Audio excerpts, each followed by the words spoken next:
कालच्या दिवसाची सुरुवात ही अशी काहीशी होती आणि किचनचा ताबा माझ्याकडे असला, की माझं हे असं काहीसं चालू असतं. सकाळचा घावण्यांचा बेत होता, तर ते सगळं झाल्यावर ना माझा दुसराच एक्सपेरिमेंट चालू झाला. तर त्याचं झालं असं, अंड उकडायला ठेवता-ठेवताना माझ्याकडून त्याला गेला तडा.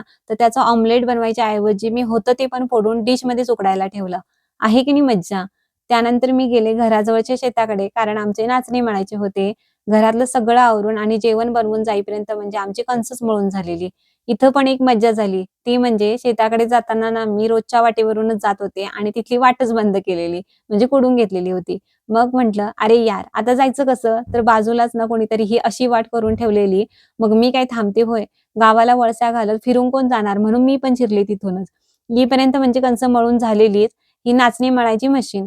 लहानपणी ना जेव्हा शाळेला सुट्टी असेल आणि जर त्या दिवशी नाचणी मळायचे असतील, तर यातलं माझं आवडीचं काम म्हणजे जेव्हा ते नाचणी बाहेर येतात, तेव्हा तिथं बुट्टी किंवा पिशवी धरून थांबावं लागतं.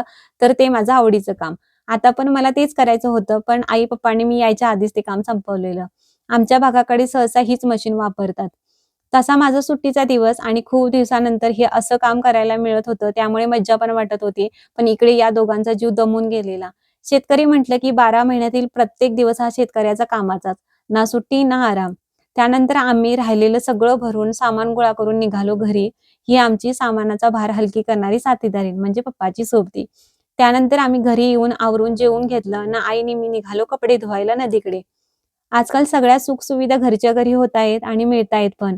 नदीवर पण एवढी गर्दी नव्हती बायकांची. नाहीतर अगोदर म्हणजे माझ्या लहानपणी सुद्धा ना आम्ही कपडे धुवायला नदीवर जायचो तेव्हा दगड मिळायचा नाही. पण थांबावं लागायचं एवढी गर्दी असायची.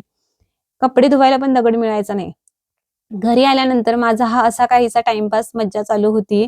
ही माझी पॅसेंजर.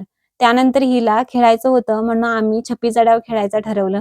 मी म्हटलं, "मी कसा छप्पीचा डाव खेळायचे ना ते तुला दाखवते. चल." म्हणून हे असं काहीसं चालू होतं तिच्यासोबत. आपण कितीही मोठं झालो ना, तरी काही बालपणीच्या गोष्टी या परत-परत कराव्याशा वाटतात. त्यानंतर माझा दिवसातला थोडा तरी वेळ यांच्यासोबत जातोच जातो.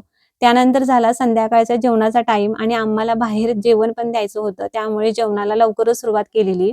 भेटू नेक्स्ट व्हिडिओमध्ये. बाय.